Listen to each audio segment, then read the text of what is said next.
વિનય news ધારી ચેનલમાં આપનું હાર્દિક સ્વાગત છે। જોઈએ આજના મહત્વના સમાચાર। ધારી તાલુકાના ફતેગઢ ગામે ધૂળેટીના પર્વની ધૂમધામપૂર્વક ઉજવણી કરવામાં આવી। દેશભરમાં ધૂળેટીના પર્વની ધૂમધામથી ઉજવણી।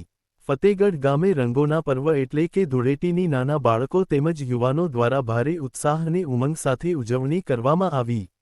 વહેલી સવારથી જ બાળકો ફતેગઢ ગામની શેરીઓમાંથી અબીલ ગુલાલ કલર પિચકારી લઈને ટોળકીઓ સાથે ઉતરી પડી હતી। પિચકારી અને રંગોથી એકબીજાના ચહેરા રંગાયા હતા।